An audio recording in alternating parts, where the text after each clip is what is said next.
how I died was I took this big gulp, a 2 liter of Coke, and it went straight into my lung. 30 seconds later after that, all I could see was darkness, billions and billions of people screaming. The smell was like sulfur, dead bodies, rotten egg. Yeah, this place ain't good.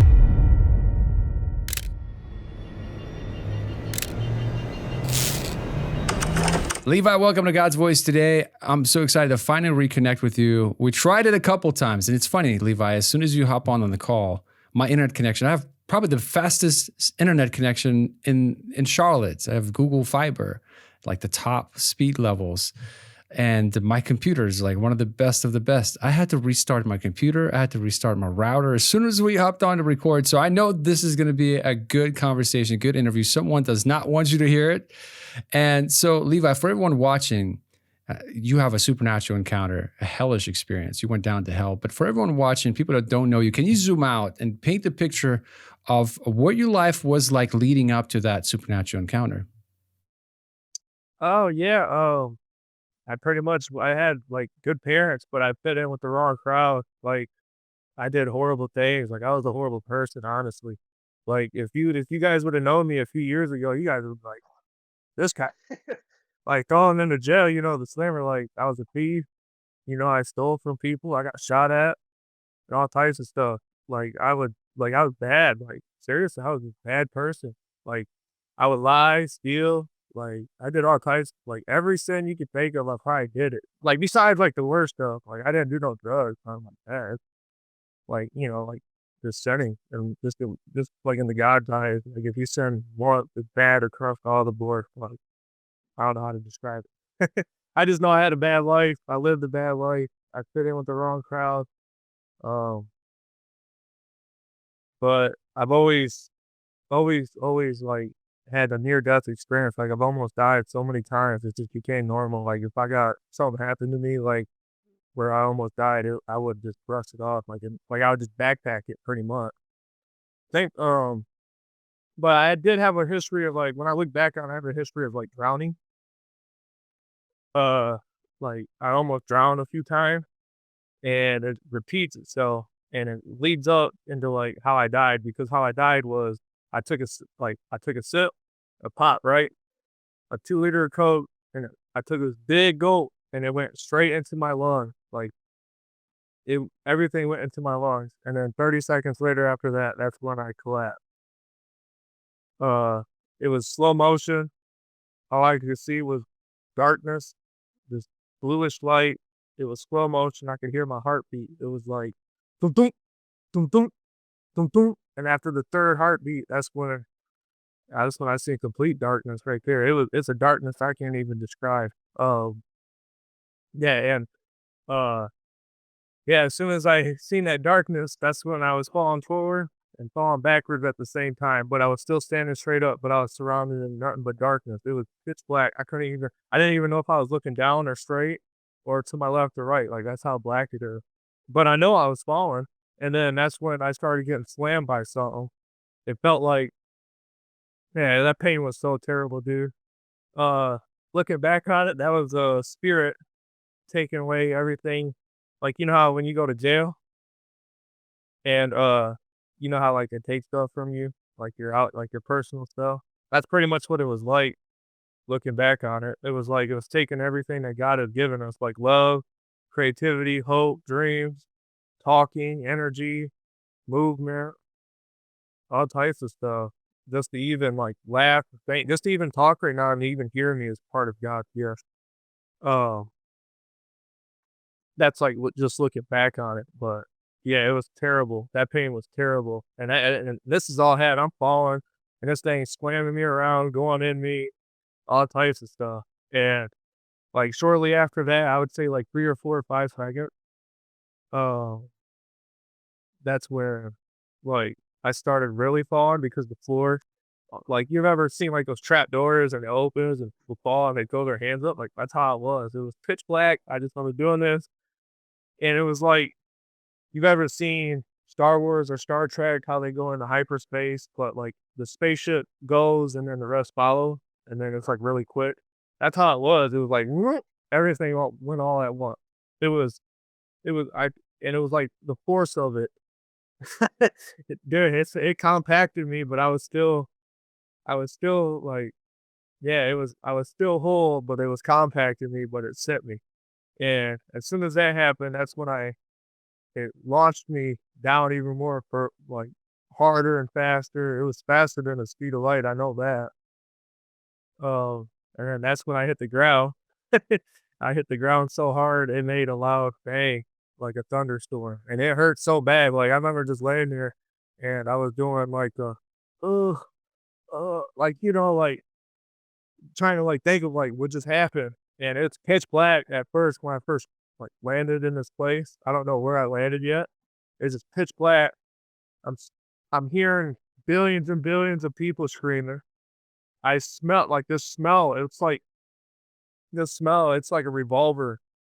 Like because the smell is alive. Everything's alive. I knew that, but the smell was like a revolver. Like it was almost instantaneous. It was a first I got a whiff of gunpowdery, like sulfuric smell, dead bodies, and the rotten eggs. But it was like everything's times a billion down there where I landed.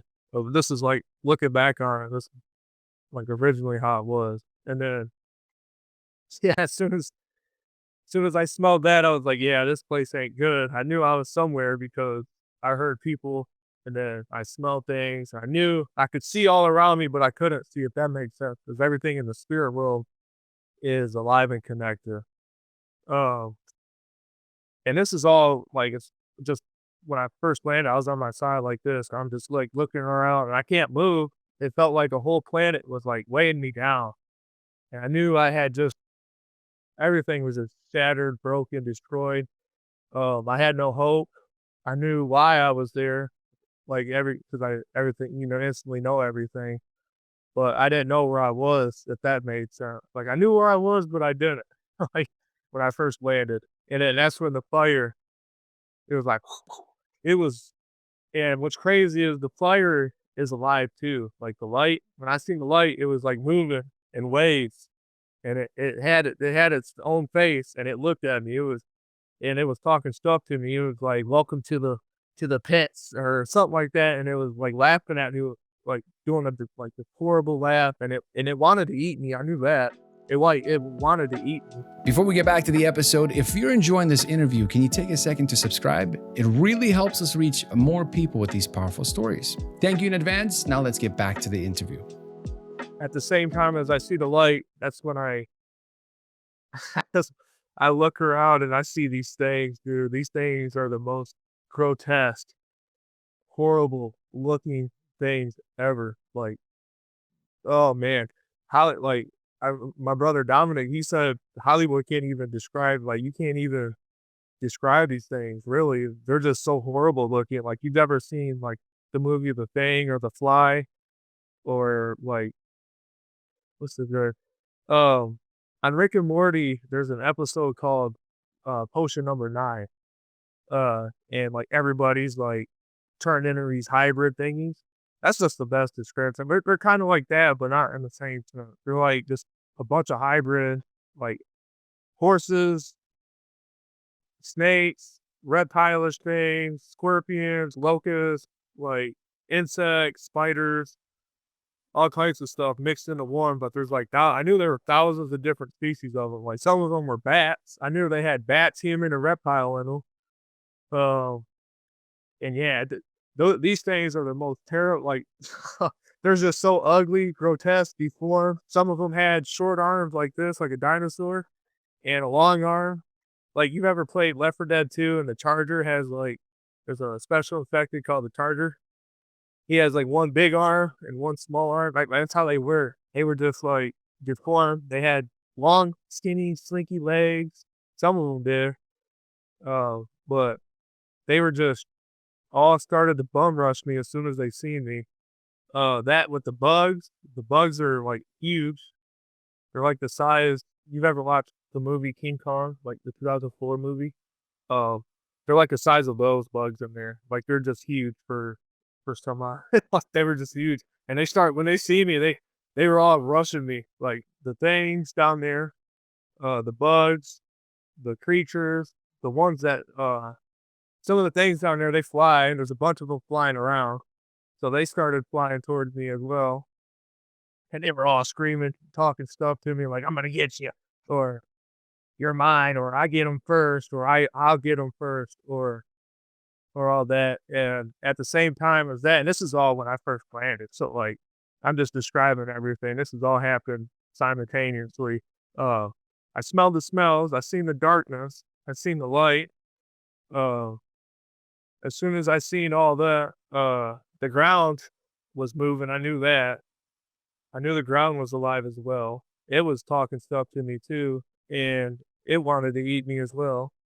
I think I don't know if it did or not because I just remember feeling like pain or whatever. It probably did. It probably took a couple bites out of me. I'm not gonna lie to you.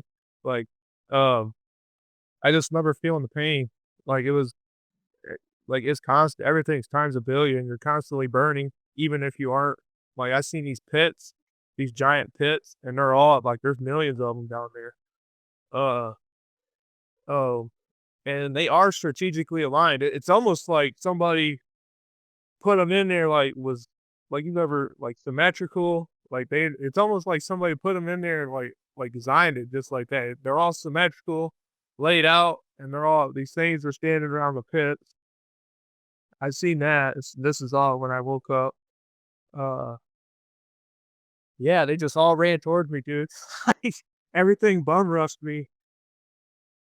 Oh, man, I'm sorry, I'm trying to describe it. It's just it's all hitting me, all the flashbacks, but they got to, like, this pin right here, like, that's how far like, if you held it, that's how far away they got from me, and it's almost like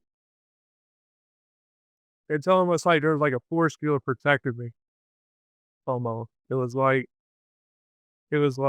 uh, I don't know how to describe it, like the force field, hidden wall, invisible wall. Like, you've ever played a video game and, like, you got out of bounds, like, you glitched yourself out of the map, and, like, the AI or enemy, they're still, like, trying to attack you or whatever or kill you. That's how it was, like, they were just they were just sitting there swinging on me, trying to, like, attack me, but their hands would, like, bounce off of whatever that was, and they're sitting there rubbing their hands like they were just letting me know, like, "If this wasn't here, we would get you." Like, you know how, like, you've ever played a video game and you got mad or whatever, and like, "Oh, Imma get this person because he keeps killing me or whatever. Oh, trust me, Imma get you." Like, that's how it was. Like, they were just sitting there like this, like, "Yeah, Imma get you. Oh, you're mine," like, stuff like that. One of them had this rusty, like, dagger-looking thing. He was swinging it up like this, like, he's mine." Like, yeah, it was terrible. And the smells, everything is terrible. That's when I first woke up, like, and for some odd reason, I was standing up, and I don't remember standing up when I, like, somehow got brought up, but when they that's when they finally got to me, I was standing up for some odd reason. I don't know how I did, because I couldn't move. Um, yeah, and then shortly after that, dude, like, they were just sitting there talking stuff to me, letting me know, like, "Hey, if that wasn't here, we would be getting you right now." And what's crazy is I've seen other people landing too, and, oh, dude, they smothered them, they swarmed them with their second. So I knew I'm just very grateful to be even, like, oh, dude, they got them, dude. They tore them up. Oh, man, yeah, I could get graphic, right? I could get graphic, right? Yeah, dude, soon as I seen this one dude land, and he landed, like, probably 20 yards from me. Oh, and as soon as he landed, they got him. They swarmed him. It was almost like you've ever seen a zombie movie and they're pouring them apart and stuff like that. They were just pouring them apart. They were eating them. They were cutting them apart. But at the same time, he's alive and he's like screaming. And I can hear all these other people screaming as well, but he's screaming. And they would oh, dude, he would regenerate after they pull him apart. It was almost like it never happened. It would reset. And they were just sitting there like right here, right in front of me as soon as I'm landing. And they're like this, just sawing him apart. They're licking his wounds, like they're just licking them. They're talking stuff to him. They're like, "Yeah, we're gonna get you. You're mine." Like they were saying, I don't want to cuss because I don't want to swear or nothing. Uh, I can explain that later, but they were saying the B word, like they're gonna make him his B word. Uh, and yeah, that's what's going on down there is a bunch of unconsensual sex. So when I heard that, I knew it already, but when I heard that, it was like almost surreal. Like I can't believe I'm seeing it. Oh, yeah, they were just they were licking his ear as they were pulling him apart, but cutting him at the same time. But they were just talking stuff to him. They were, and what's crazy is as it's going on, they're getting sexual arousement from this. Like they're just sitting there. Like some of them, like most of them, they have genitalia, like they're all males, and most of them have penises or whatever. But you could see as they're torturing them, it would get hard and erect, and they would make those noises like like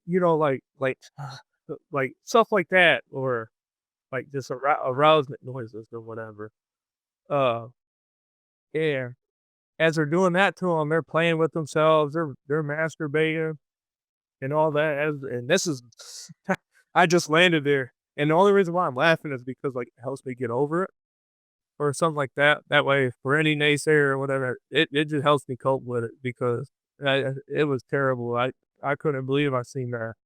But they dragged him off somewhere, and shortly after he got dragged off, I was teleported to like this this tiny compartment area. I knew there had to been like millions of them.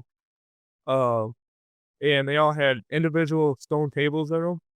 Uh, I don't know what compartment it was because I knew it had something to do with like greed or whatever. But they laid me up on this stone slab table. I just remember seeing nothing but darkness, but the table itself and my feet. I remember seeing my feet a little bit, just my feet. I knew to my right there was like this miniature bar. Like you know how some people they have basement, like bar basements, and they're like bars in their basement or whatever. It was almost like that, but it was a tiny like cubicle compartment, and they had these ancient daggers, knives, spears, those one spears where it's like a stick and then the blade is like curved. But they were ancient. I knew they were thousands of years old. They were rusty. I knew they were steel. Uh, and he was the thing. It was sharpening them as it was talking stuff to me. He was like, "Welcome to your new home" or something like that. And uh, he was like smiling, like the Joker at me. He was like looking at me like this as he made sure to like let me know like, "Hey, this is your new home," and he wanted to put fear in my heart so bad. That's their main goal is to put fear in you, especially down there. Um, as soon as he got done sharpening them, there's this back room, uh, that there it had like its own door or whatever. So he slipped into it, and as soon as he slipped into it, that's when I was teleported to these gates. Like it was almost instantly, dude. Um, so those gates are probably like the size. They're tall, like, I would say, like, the Empire State Building, but as you got closer to them, it would, like, shrink a little bit because of, like, how you perceive things down there, but they're still very massive. They're probably, like, 700, 800 feet tall.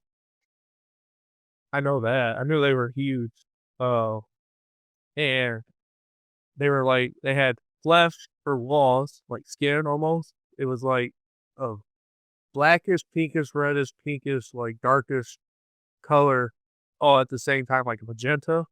So I remember some of the areas were magenta, and it was almost like it had light inside of it. Like you could see light emulating inside of the skin, like the thin layer of skin it had, and it was moving. And at the same time, I'm hearing people screaming. They're screaming, "Oh, I don't want to go in. I help me," stuff like that. Like I don't want to go, and I'm trying to.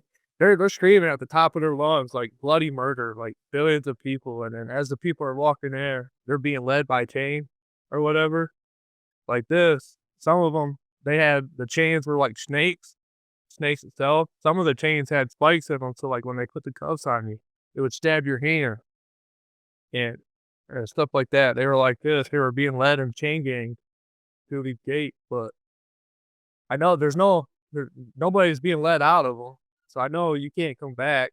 They're just all being let in, and that line was miles long, and it's growing every second. Like as we're talking, it's growing right now. Probably like 100 people per second is following that chain gang or whatever. They're just magically spawning in there somehow. Oh, but as I seen these gates, it was flesh made out of flesh, skin, bone. I knew they were human.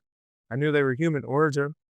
Some of those, some of the people in the gate were like literal people. Like if you ever watched the movie Aliens, and they put the people on the wall and stuff like that. Yeah, yeah, it was terrible. Some people, it was like it wasn't a bunch of people. It was probably like maybe I don't know 3 or 4 of them that were unlucky enough to be attached to it. I just remember seeing them, and as soon as I seen them, they were just screaming at me, don't come," and they're screaming at the top of their lungs, like, bloody murder, like, I don't know I don't know how to, like, describe it. It was terrible, and as soon as I got to the gate, uh, yeah, there was these things flying around like I mentioned before.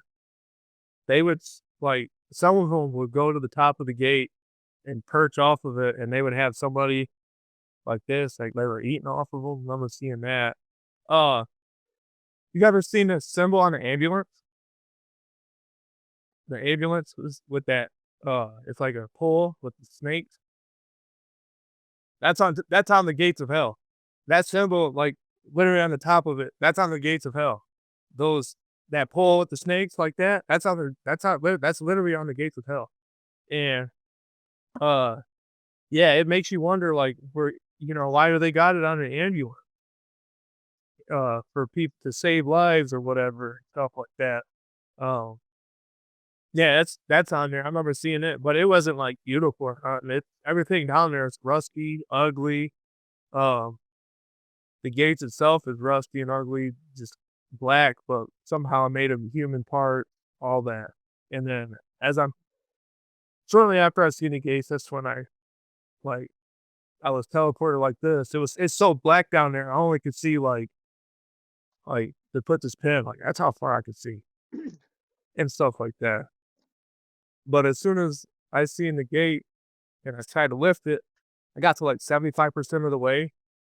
That's when I lost all my energy and um I fell back like this. Like I just remember falling back like I got shot or something. I just was like that. And as soon as I did that, that's when I knew it had to have been our Lord because that love, that security, that peace just was overwhelming, like infinity times infinity times infinity times infinity. Like it was so overwhelming.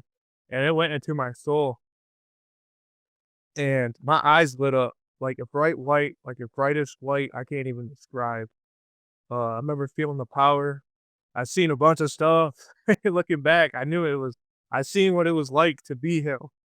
I seen just galaxies, other forms of I don't know if I can say this, but I seen other forms of existence, other galaxies. Um, I felt like I could create my own dimension. I felt like I could move planets and stars. Um, I felt like I could like do anything I really wanted, like down there. As soon as it went into my soul, I felt like I could do anything. Um, like save, like I felt like I owned I felt like I owned that place. But as soon as it went into my soul, it was like this large, loud, godly voice.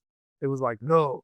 And as soon as it said no, it shook that place, dude. It was loud and godly. It shook that whole place. It shook it. Oh man, that place was shooken.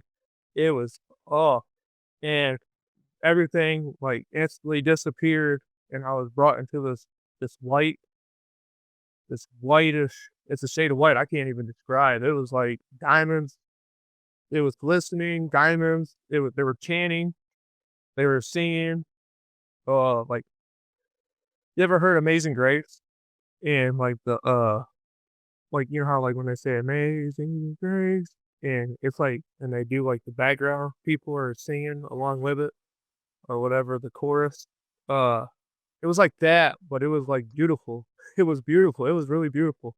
And um, at the same time as that, this small door opened inside of me, on the side of me, and something stepped into it. Like it was like this small. I don't know even know what it was. It was like it opened up and it stepped into me, and it closed the door, and that hurt so bad. Like I this is like a vague I could go into detail more about everything and everything I see, but this is like this whole description of what I've seen is just vague because I just want to like add stuff there. I want to tell you like the vague, and then I'm gonna add stuff there, and I just wanted to throw that in there. But as soon as that like happened, and it hurt so bad, like it hurt so bad, like everything down there is times a billion, especially in the spirit realm. Like if you get hurt, it hurts so bad, it's times a billion. Like that's all I can say. It's times a billion. Um, and there's no cap to it either. So like if you get stabbed in your hand, you'll feel it all throughout your body or something like that. If you get like you get like if you bump your like you hit your hand on something like really hard, you'll feel it throughout your whole body pretty much. But oh, that hurt so bad, and at the same time that was going on, it felt like somebody was like holding me, like caressing me almost, you know? Uh it had to have been our Lord. Looking back, it had to have been because it felt like it was so powerful. It felt like I was being electrocuted. It felt like I was moving up, and it felt like I was just like at peace and love. And probably like a second or two after that, a few seconds later, that's when I said I couldn't die yet. I don't know if I said it or whoever. It felt like I couldn't control myself, but I could at the same time, if that makes sense. But as soon as I said that, that's when I was brought back. But as soon as I got brought back, it was like you've ever seen baby being born? You know how they come out head first? Uh, my soul went into my body head first. And it took so long for me to come back. It was terrible. That it hurt so bad to come back, dude. I'm not gonna lie to you. It hurt so bad. It yeah, it was terrible. When I came back, and I was conscious too. It was like my soul went into my head first, and it was like that. But as soon as it came into my head, I was conscious. Like I couldn't move. I was face first in the pool pot because when I collapsed, I fell on the ground face first on the hardwood floors, and there was a pool of pop. It was just a fresh open 2 liters. So like as soon as I did that, I must have fell on it, and it dumped out everywhere. But I had hardwood floors where nowhere with the pop could go to, and it was cold out because it was November. So like the pot wouldn't dry up. It was cold in my room. Oh, it was just terrible, dude. Oh man. Oh man. Yeah, I just remember being just conscious laying in a pool pot and like I couldn't move because I haven't been done like coming in yet. So like when I reached halfway, like where I knew like I could like do this a little bit, and I was like this, like my body was a Family Guy body. I knew that because as soon as my soul went into my arms and my legs were like in some scissor position, like crossed over like this, and my arms were like in some weird position. And as soon as I came back, like it hurt so bad. Like I knew we were wearing our body, like our soul. We're wearing our body. I know that. Um, that's where whoever termed the coin or coined the term flesh bag, he must have went through it because yeah, like we're just wearing our bodies, but yeah, it is terrible. And just coming back, it took me 3 hours to get over that pain. I remember crying. I was bawling, crying, dude. I bawled so hard. I was crying because I didn't know. I didn't really know anything. I didn't have no guide or nothing that to like help me through what I just seen and stuff like that. It sucked so bad. It hurt. It was like I was hurting. I just remember saying, "It's a miracle I'm out of that place." But uh, I was crying because I didn't want to tell nobody because like they're gonna think I'm crazy. You know, I just backpacked it pretty much. And fast forward to like a few months ago when I found the Lord again, I was watching Fireside Grace's video, like Robin. I was watching one of his videos and then Dominic's videos as well. Um, and that illusion, the sin of illusion, this world, it just snapped from me and it brought back all those memories. And I just remember bawling crying, dude. So I immediately stopped every sin I was doing. I tried so hard, like, it's not gonna happen overnight, but it took me a couple months to switch back over and find the Lord again. And, I'm not perfect. I'm no better than anybody else. You know, I it and um now I'm here today, but that was just like a vague like synopsis of like what happened. I could fill in any detail you want because I seen more than that and I could tell any detail you want. That was just like a general idea of like what happened. Hey, want to hear raw supernatural conversations with people who call me every single day, sometimes weeks or even months before they share their story on the show? Up until now, I've kept those early calls tucked away on the hard drive, but now I'm finally sharing them with members as a small thank you for supporting this podcast. And that's just one of the perks. You'll also get to join me live on future interviews. You'll get to listen in and even ask questions at the end. Spots are limited, so don't wait. Hit that join button below or head to godsvoiceday.com/join for more information. And now let's get back to the show. Oh yeah, we're definitely going to jump around. I'd love to hear all the details. We got all the time in the world. Yeah, absolutely. I'm glad that you mentioned Robin. And by the way, Robin, if you're watching, thank you so much for connecting me with Levi. That's so cool that you got to hear his testimony. And now you scheduled that 15-minute phone call conversation with me, which, by the way, if you're watching, you have a testimony like Levi, you can schedule a free phone call with me at godsvoiceday.com/call. But Levi, so many questions. First, this idea of earth suit, right? Interesting that you went in head first. It's kind of like there's a spiritual birth. Like spiritually, you went in head first, and then like physically, it's the same way you come out to this world. That was an interesting illustration. But man, first moments in hell, man, I can't imagine just like the reality of it kicks in that you're like, wow, I messed up. I'm in hell. Did you feel like you belonged there? Yeah, I accepted it. You get that feeling like you know why you were there. I accepted it. Uh, an earthly representation is like you've ever had a small room, and you left like a heater on. Because I live in Michigan, so like we get in the winter time out, we have the space heaters or whatever or a heater. You ever have a small room and you leave your heater on overnight? You wake up, your mouth is dry, uh, but times it by a billion because you're constantly thirsty and hungry down here. I forgot to mention that, but everything's times a billion. It's just like you wake up in the middle of the night, and like that's just like an earthly representation of it. Like there's no, it's like you can't even come close to it. It was terrible when I first woke up. I knew I belonged here. I accepted it. It was terrible. It's interesting you were saying how like the pits of hell on this earth, sometimes people say like, oh, that's straight from the pits of hell, right? And I think of like the Roman days or people that torture others and they come up with all these clever ways of torturing people. Like I think of Jesus and what he had to go through before he was even crucified. There's like all these advanced methods of how they tormented him, tortured him, right? And it came probably straight from the pits of hell. Those demons probably got all that practice on all those souls, and they know exactly how to torment you here physically. And interesting how different clever ways that what they were doing down there to people. And that's forever and ever and ever. Like the reality of that, when that sunk in, man, what was going through your mind? I couldn't really think of nothing because like my creativity was stripped. I knew I was in what they call a loop where the woulda, coulda, shoulda, like the regret, the despair, the rejection from God because you're cut off from God. Like the Holy Spirit dwells down there, but that's just to make sure like he's like a manager slash like making sure everything, he's like an overseer for the Lord.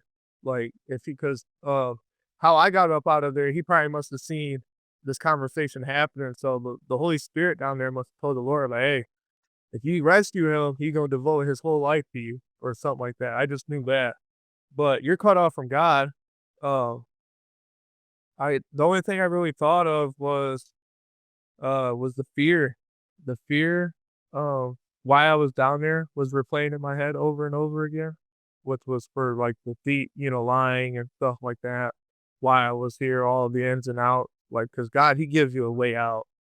Like He'll send people like your way, and you would think like it wasn't God, but He'll tell you if you. And I pray nobody ends up down there, but He tells you how, like who He sends and all the ways out. Like, hey, I Hmm. sent this person to come talk to you. Like for me, it was a couple mailmen. Um, I remember standing outside and they came and talked to me, and I just shoot them away, like like or stuff like that. And it's just stuff like that. I didn't know it, and until I ended up there, it was like, oh, that was God. Well, can you please give? And then that's the loot. Like, please give me another chance. Then they resort to like cursing and swearing because it's nothing but sin down there. It's interesting you were talking about in the beginning how you got there to begin with. This drowning that kept, kind of like hovering over your life that you I think you on our 15-minute phone call, you mentioned that you drowned like in a lake or a pond or a river or something up in the mountains, right? Yep. Before so then you drowned pretty much drinking sipping on Coke out Yeah. of all drinks. It's interesting. Anybody in your family crossed over that way?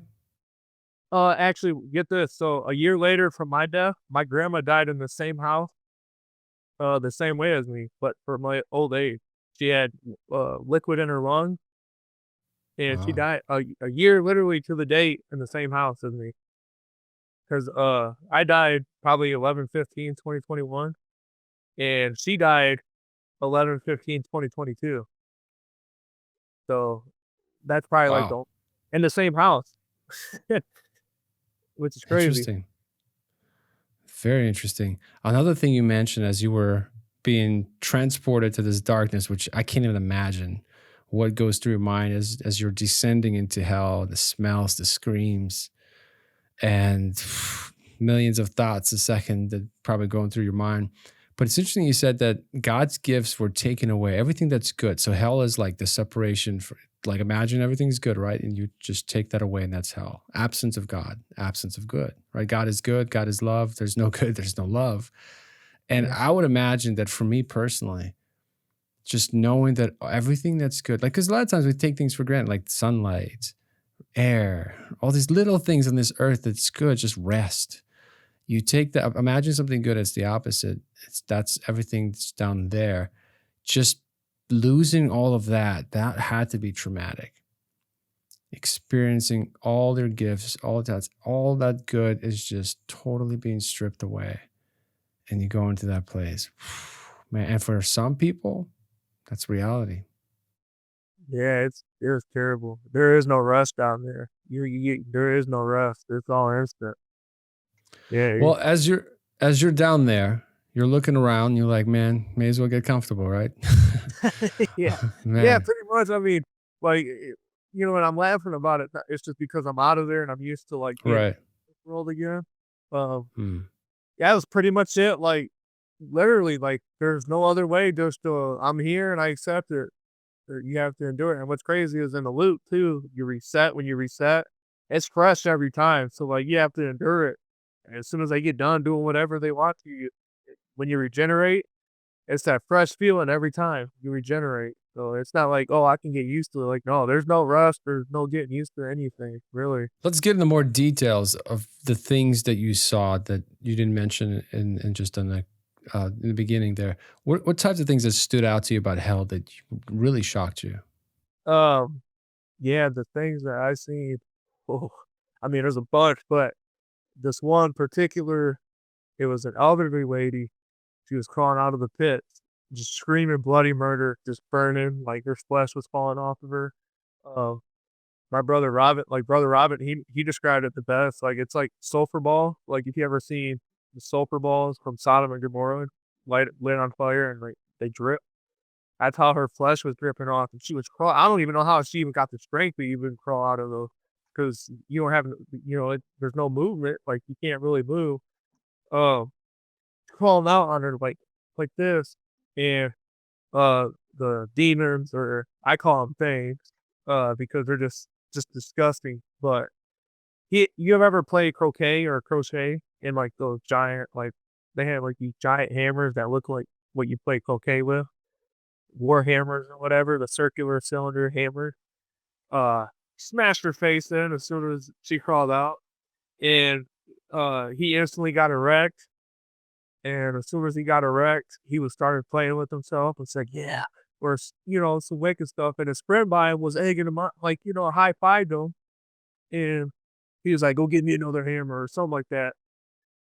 Got a bigger hammer, and she regenerated, smashed her face in again, and she's screaming bloody murder because you can't die. Like if you get smashed into a billion pieces, it's like a episode from like a cartoon or something. You're still alive, so like, and you feel it. She was screaming bloody murder, and I didn't even like understand how she could scream, but her face was so smashed in. It was like it wasn't even there. Uh, and this all happened within probably 10 seconds. She got her face smashed in. He went and grabbed the hammer. She regenerated. He smashed her face in again and started playing. Like it was, dude. That's what stood out to me because I just seen an elderly lady get her. You don't see that or think about that or even hear of stuff like that. And then another one that stood out to me uh was this a 15-year-old kid. I just remember 99% of people down there are getting raped. Um, the 1%, I call it a mercy, are in the pits. If those things get a hold of you, there's no telling what they're gonna do to you. And this is like, yeah, that's just me being 100% honest. Everybody, like, if you are in those pits, you're bound, like you're gonna get violated in some shape or way or form. But I seen him get there was like 5 of those things on him, and they was ripping his arms out, and they would shove it up his rectum or whatever, and rape him with it. And at the same time, they're carving stuff into his face. They're slicing his ears off, and like they're making little like cracker sandwiches out of his ear. Stuff like that. They're talking stuff to him. They're licking him. They're eating him. And then the ones that are walking by, the demons, they would stop and they would all like high five each other, playing with themselves, all types of stuff. Like that's all they do. Like they get sexual satisfaction out of your pain, your agony, your screams, all that. Anything that's not positive, they're feeding off of it, but and getting sexual satisfaction or eradication of it. So Levi, there are children in hell? Yeah, I never see nobody under the age of 12 or 13 there. 12, it was very few. Like when I say few, probably like thousands. But uh, the 13, there's predominantly more of like 13-year-olds, 14-year-olds, 15-year-olds. It's just uh the Hebrews, and because Jesus learned what was right and wrong when he turned 12. That's what they believe, or stuff like that. But I've always lived ever since hell. I've always lived by the motto: hell begins at 12. Oh, Hell begins at 12. Wow. You know, it's interesting because it's hitting home for me because my son just turned 12 last month on the 25th of March. And so I look at my son, there are children that age in hell. Wow. Man, the more yeah, I listen to this, the more angry I get. I'm like, man, whatever it takes. If it takes me making these videos every single day, just warning people from ever ending up in that place, it'll be worth it. You know, it just makes me angry that people are going there and treated the way that they're treated. And watching you, talking to you earlier on 15-minute phone calls, and I look at the shirt that you're wearing, and how do you not come back and just worship Jesus, being delivered from that place, right? So I'm curious, when you return, I bet your motive was, I bet you cleaned your life pretty quickly, right? not unfortunately, not really. It made me worse. Like I started. Really? Oh yeah, dude, it messed me up. Seeing all that stuff, dude. Oh yeah. it messed me up. I started smoking more. I didn't really drink because I'm not much of a drinker. I don't even do that stuff anymore, but I just mainly smoke. And I fornicated a lot just to get that stuff out of my mind. I became addicted to like smoking and fornicating, really, just to even get that stuff out of my head. Um, it made me so worse, dude. And what's crazy is like you remember how I mentioned like backpacking stuff. I literally backpacked that, and I don't even know how I did that. I don't even know how I'm even mentally sane right now. Like after seeing all that messed up stuff, uh, and it all hit me like a freight train because you're not supposed to really backpack stuff. You're supposed to work through it and get through it and let our Lord help you. Um, is what I learned after finding the Lord again. But you shouldn't be. I shouldn't have even backpacked none of that. And it hit me like a freight train when I first started to actually deal with it. But now, after seeing hell, I love everybody, dude. I love you could shoot me and and I'm confessing this to everybody. You can shoot me right now and I'll still make sure you're fed and you have a roof over your head. And I'll tell you I love you and I'll tuck you in at night. I don't care. Like it like, I just don't like the evil spirit that's in people. I love people. It's just the evil spirit that's in them. Because prior when I came up from hell, how I even found the Lord again was getting delivered from this very, very nasty evil spirit that was attached to me. And the only reason how I knew it was because after it was gone. Is oh, because I was so numb to everything. Like I was so numb. Like it was I was messed up. Like I was so numb to everything. And as soon as it got delivered from me, it was like everything. The Lord came in and I could love again. You know, I didn't care about nobody after seeing how it was numb. It was an evil spirit, dude. It was attached to me, and it was so powerful. The only good thing about me, like, looking back was, like, I was just hard-headed. I could say, like, I was tough pretty much, you know? Tell me more about this evil spirit that was attached to you. How did you get delivered from it? Oh, yeah, so this is a very bad no-no, and I do not wish nobody to ever, ever do this, and if you do, and if you are doing it, repent, repent, repent. Uh, my ex-girlfriend, um, she gave she gave me one of those anxiety stones, and I touched it, instantly gone. I started bawling, and that's when I found the Lord probably the next day later was because I repented from it. Cause it just naturally hit me. I was like, I shouldn't have done that. Touched that, and I started bawling, crying, dude. I stayed up all night. I was like crying. I was, and what's crazy is I fell asleep with a cross on the floor in the living room. And that was probably the best night of sleep I've ever gotten when I found the Lord again. I woke up, my back didn't hurt at all. I was full of energy. And I was like, "Yep, I found him." And then I started regaining love. I started to love other people more and more. I started like having feelings for people more and more after finding the Lord again and stuff like How that. long ago did this happen? A few months ago, January Wait, no, 12th. I'm talking. What about the hell experience? Oh, hell experience 11/17/2021. Not that long ago. Wow. No, You know, as you were talking about hell, I just that image is stuck in my mind. Those people being like on the gates of hell screaming, "Don't come here."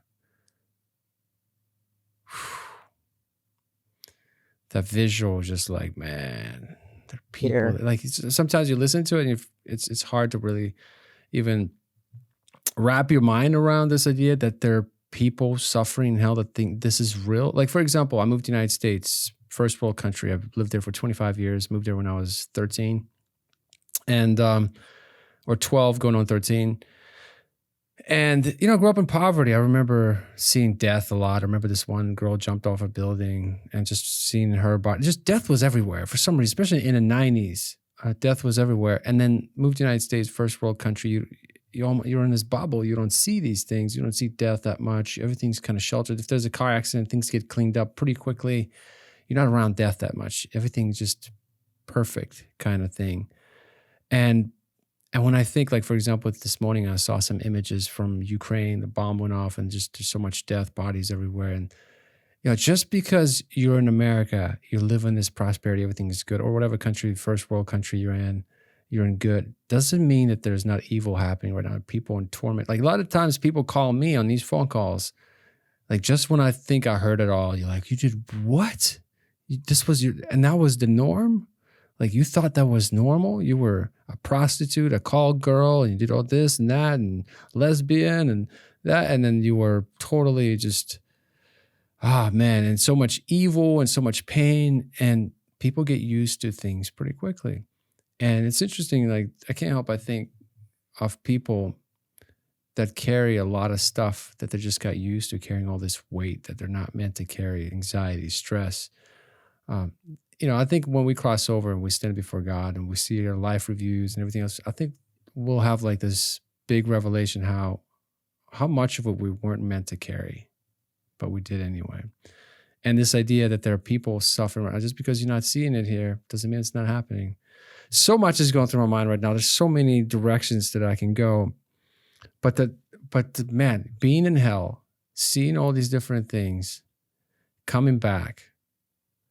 I'm sure PTSD sounds like you're on the other side. Do you feel like you're completely delivered from that experience, or you still have that PTSD creeping in every once in a while? Oh, yeah, the only person keeping me smiling is Jesus, literally. I went through a bunch of hardship lately, and he's been keeping me smiling. Uh, I did have PTSD, looking back on it, it was severe. I thought, I could just backpack it like I said, but that it just hit you like a freight train in here in the long run. And the only person who helped me deal with it was our Lord. Why do you think this experience had to happen to you? Well, it feels like it had to happen to you, right? You were not on the right track. This was Oh, yeah. probably your wake up call. Oh, yeah. Oh, yeah. Oh, yeah. What's crazy is a month after that, my daughter was conceived, and she was born almost a year later, uh, on October 23rd, 2022. After that, and what's crazy is, like, literally a day after, my ex found out she was pregnant, that's when I had caught a case for, like a gun charge or whatever. But and here in Michigan, we have HIDA, so, like, that saved me. It was, like, pretty much probation, but you don't really like, if you complete it, you don't the charges don't stick or whatever. And, I feel like that was the Lord because He knows what you need in your life. That was just the Lord building me up to become a man so I could be a man for my daughter, you know? 'Cause it happened just literally right after one another, like, imagine going to hell, getting resurrected, seeing all that, and then a month later, you find out you're having a kid, but a day later after that, you're catching a gun charge, and you want to be there for your child. Something else you mentioned earlier was this idea that there's other forms of life, right? Can you elaborate more on that? What did you see when it comes, like, what exactly did you see when it was shown to you? I seen multiple dimensions, like, multiple universes, I seen multiple galaxies, like, I knew for a fact there's life in 'em. Uh, the only thing I can't really talk about is because there's some of the stuff I can't really talk about because it's his secrets, and he doesn't want people to, like he literally doesn't want people because then they're gonna start thinking, "Oh, we gotta visit them," you know? He doesn't want people to think it's all about him.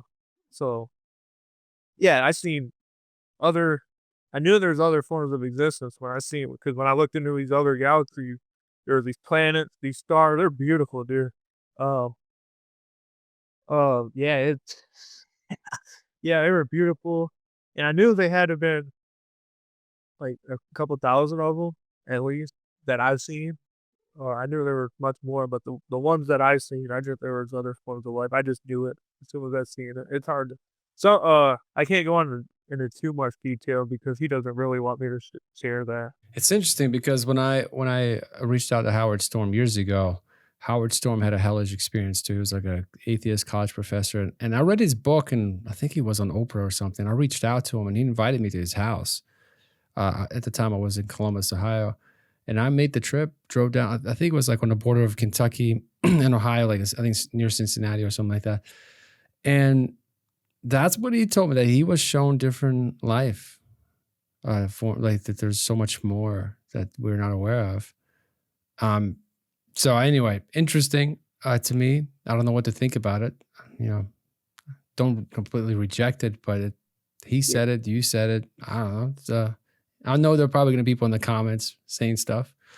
I, How dare you to say something like that? But hey, not my revelation. I didn't see it, but I want to hear it all. I want to hear everything you saw, and then let people process. You know, take it to God. yeah, But man, this is definitely a heavy one. It's a reminder that hell is real. The demons are real. I was just on the phone earlier this morning to it with I think he was like not Catholic, like gosh, maybe anyway, Orthodox maybe, but he's an exorcist, and he was talking about how throughout his whole life, he was able to cast out a lot of demons. And he was saying, once you really talk to the enemy, see the enemies, like you realize God is real. oh yeah, God is real. And they're that's all like, those were these words. And once you go to the pits of hell, you see what the enemy is doing to God's creation. Man, can't imagine. It's one thing yeah, to cast out devils from people. It's another thing to go down to their home, so to speak, and see what they do to God's creation, the mockery of it all. It just makes me angry. Makes me want to make more of these videos, warn people, go to the streets. Stuff is real. Well, in closing, Levi, is there anything else any other interesting details that you would like to share that you found interesting, or that you think people will find interesting, um uh, that you experienced during your time at home? oh yeah, any emotion or action that ain't positive, you're inviting them into your life. And it's instant too. They'll come up as soon as like they'll say a minor inconvenience, and you feel in your heart like you get angry. They're coming. They're all around us. Oh, that's how they know like about everything about you, is because they're communicating down there and they're sending, and it's all happening instantaneous. I say love one another. Uh, any inconvenience, to brush it off. Be like, oh, all right, whatever. Um, yeah, that's my advice. But a bunch of details too down there is, oh man, yeah, they, oh man, they can we do a part two? Because I got a butts, dude. Man, maybe we should do a part two, but it's interesting you said the emotions dwelling on negativity. You know, it reminds me in the Bible, is it Philippians 4:8, where it instructs us to dwell on everything that's good, noble, whatever's right, whatever's pure, whatever's lovely. Dwelling on good things, how important it is to dwell on good things. By just shifting your mind to something negative, you automatically open doors.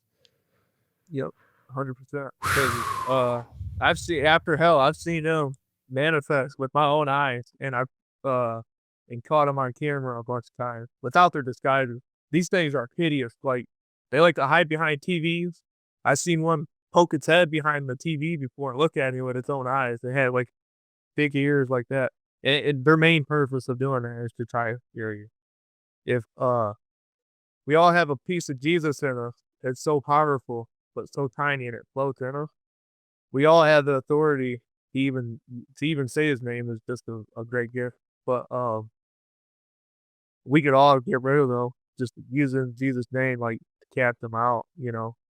Uh, don't show no fear at all, because that's another portal opener. Um, that's an evil spirit. Man, if you think about it, God works through love, right? The Yep. devil works through fear, through Amen. anger. In fact, I remember, I probably shared this story so many times before, but I can't remember if it was my father or somebody else was telling me this story, how they were casting out an evil spirit out of a person, and in the process of casting out the spirit, they were asking, how did you get in there, right? Well, the spirit said that they got into a rooster, and it was like in the middle of the night, this couple was walking through a village, it was dark, and the rooster was on the fence pole or something. And as soon as the couple was going nearby him, the rooster made this loud noise and scared him. And through fear, it was able to enter. And so, like, I can't help but think of like people that go to movie theaters, people that watch scary. Like, I don't spook people anymore. It's through like scaring people. Think about, like you said, there's a demon behind a TV hiding. Think about people that go to movie theaters or watch these scary movies. It's like these. I can just imagine these demons just waiting. Like, all right, let's scare them, and then whoop, we enter through fear. A lot of times, even like post-traumatic stress disorder through like car accidents. When something happens, like, a lot of times people get in the car accident, and then after the car accident, they come back and they have this like trauma, this like fear. It's almost like something entered them, or through like childhood, like when somebody got scared, they spooked so hard to where. So I can't help but think how God works through love, the devil works through fear, and man, after listening to this conversation, man, I'm only going to dwell on everything that's good, man. And you're right, we should do a part 2. Definitely. There's so many. So everyone watching right now, if you have questions, definitely leave the questions in the comments below. I know there are plenty. There's so many things we probably didn't address. But Levi, I'd love to have you come back in our community. I have a community that's almost 4,000 members at family.godsvoiceday.com. And I'm trying to get in the habit every Sunday at 7 p.m. I want to bring former guests and have a Q&A session for everybody in the community that can ask questions real time. And it's a standalone community, so it's not like owned by Facebook or Google or anything like that. So no questions are off limit. Unfortunately, a lot of times YouTube and other platforms censor, so there's certain things we can't talk about. But I would love for you to come back, and maybe that could be a part 2. So for everyone watching, definitely check the link below. Join family.godsvoiceday.com. But in closing, Levi, what would you tell your younger self, before that experience, knowing what you know today? Let's say someone who's watching, who was in a similar position you were in, like you said, you were a bad person, right? You were just, you didn't have the love of God in you. What would you tell that person to watch right now? You got their attention. They just listened all the way through this interview. What would you say to that person? Don't follow for the fool's gold with the red carpet, meaning don't, the biggest fool's gold here is wanting to be liked by everybody. As being a friend of this world, be a friend of the Lord. Don't care about what other people think. Love one another. Um, yeah, if people are disagreeing with you, that's on them, Don't care. I know I'm gonna have my fair share of naysayers, but it's okay, I love you in advance and I already forgive you. Well, and you, a lot of times people in the comments, they're like, Vlad, that's wonderful that Levi had this experience. He was in darkness, now he's into the light. But what does your life look like? Like going forward, how do you maintain that Christian walk, that straight, narrow path, that relationship with Jesus? Can you kind of share a few things that you do every single day, maybe like almost like a daily routine that helps you stay on that path? As soon as I wake up, literally as soon as I wake up, like you sit in bed, just start praying. Pray to just thank them. Thank them for waking you up. Your 5 seconds, but you can die in your sleep. The next 5 seconds is a promise. Oh, another thing is a bunch of music and movies, like you were saying, are hexes, and they're literally curses within itself to get you to open portals for demons. Like, you ever notice how when you listen to sad music, it makes you cry? You listen to gangster music, it makes you want to, like, shoot somebody. You listen to, like, you know, it's all a weapon for them. Um, that's another tip. Just listen to, like, worship music. It'll help you connect because it show every action you do, because he's within us. He's hearing us right now. He's watching us right now. And it shows him like, hey, your actions, you're loving me, not only with your words but your actions. Every little small thing you do matters to him. Uh, and another thing is to help people with the Lord. Uh, we're all on child support with the Lord, meaning, um, you have to at least show something to 'em, like to pay them, if that makes sense. We're all on child support a little, pretty much. That makes sense. It's hard to describe, but just if you have that mindset, like, it'll help you get, like, established or maintain a, um, a bond with them. What kind of things did you used to do that you don't do anymore after this experience? I don't play video games. I only watch stuff to do with the Lord. I only listen to music. If it don't mention Jesus, I don't listen to it or watch it. Um, I don't really hang out with people anymore. Only those who like are dedicated and actually like follow His rule. Um, yeah, and I don't, I don't really. I used to be big in the cars, so like, it was like idolatry or whatever. Um, yeah, like I don't even care about none of that anymore. You know, it's interesting. Someone that hears this testimony, they're probably like, "Man, Levi, I feel so bad that something so bad happened to you." But it's kind of like people tell me that when they know that, I moved to the United States as a refugee, poor family, 9 kids, underground pastor, father, just rough upbringing. But now looking back, it's like, man, that was a blessing.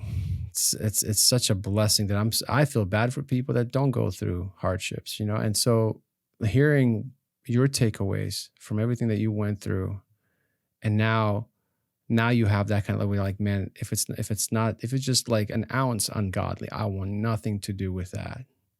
Yeah, I don't. And it's unfortunate that some of us have to go through the pits of hell to get here, but man, that's why the more I think about this whole like lukewarm Christian, the more I see how dangerous it is to be a lukewarm Christian, right? Yeah, there's not one real Christian in hell either. They're all fake. All the fake Christians are there. There's not one real one. I just had to add on. I'm sorry. No, here's a gut check though. Like, what advice would you give to the fake Christians? Those, They're it's one thing like when somebody's on the way, if somebody's in darkness, like, look, dude, you need to change. But it's like Howard Storm was telling me, he's like, dude, I'm not worried about those that are not I'm worried about those that call themselves Christians, but they're as far from the Lord as the east is from the west. What message would you tell that person? uh, drop your pride, ego, and gain humility. Remember, even the Lord said, the exalted will become humble, but the humble will become exalted. So, like, just humble because when I humble myself, I try to humble myself every day, and I'm not just saying it. Like I wake up and I tell myself like I'm not worthy, man. Like, and that establishes your mindset too. Like, it helps you like follow His rules and everything. You know, I'm no better. My habit these days too, as soon as the alarm rings in the morning, I have for everybody watching, Monday through Friday we do prayer calls. I lead prayer calls from 6:15 to like 7 a.m., sometimes 7:15 really. And before I wake up, I just roll on my knees and I just like, Lord, thank you for another day. And I just kind of like you said, very simple, but just like, I acknowledge you right in today. I give you this day. You put the right people in my path. You put the right thoughts in my path. Keep away the evil one. Bless my family. Pray for my family. But it's interesting. I remember one time I shared this before on this podcast, but as a child, I received one of those shoe boxes from Samaritan's Purse Operation Christmas Child.